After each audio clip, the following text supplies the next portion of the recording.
Ito yung nabili namin na white noise sa Lazada. Ito yung madalas na ginagamit ng mga nagbubuntis. Mas mabilis daw makasleep yung baby nito at makareduce ng crying time. Iba-block din niya yung mga annoying at saka distracting environmental sound like yung mga tahol ng aso, mga horn ng sasakyan para hindi ma-disturb yung baby sa loob habang natutulog. Kaso nga lang mayroon siyang mga side effects like increase of noise-related hearing loss if not used properly. Sa mga nakagamit na nito, paki-comment naman sa baba kung advisable ba gamitin itong white noise, kung ano yung mga na-experience nyo, kung ano yung nafe-feel nyo at yung reaction ng baby sa loob habang ginagamit nyo ito. Base dun sa nabasa ko, advisable naman siya na gamitin as long as nasa minimum level na yung paggamit at huwag masyadong malakas. Asa ba Hindi, ito? minaw ka dira. Dira ra sa tilapia. Dili man ta nila ginabutang. Next. Next na po. Ha? Next.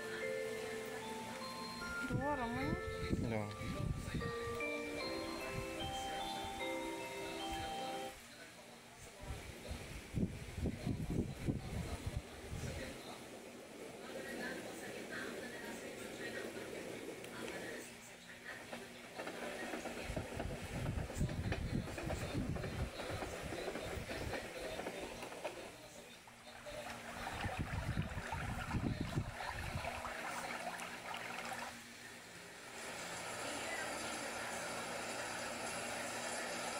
Pag matulog naman ang bata ni.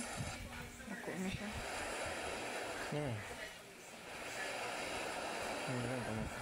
Sa beach. Sa beach daddy. Di ta makatulog gani mo nasa beach.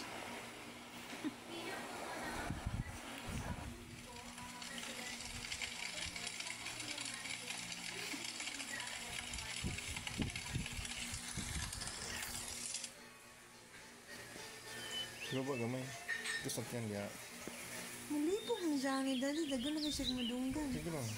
Butang, butang. Baka nga.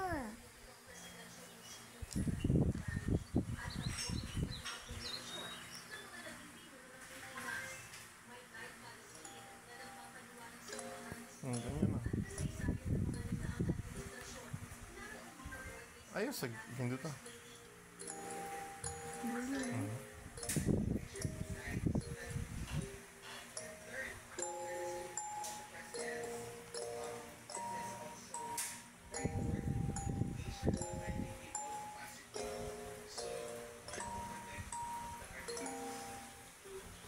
Next.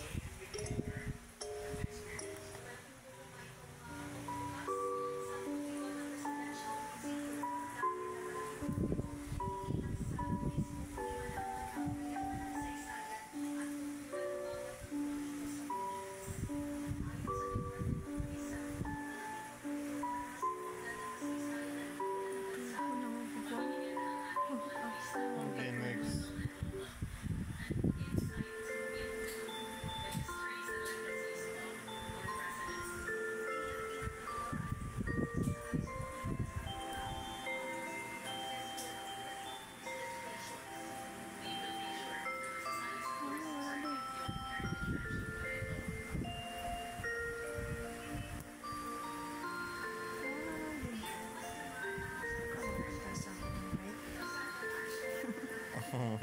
Gila.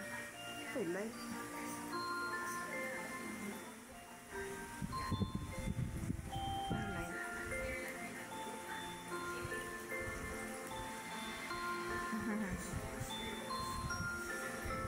Sweet na na siya.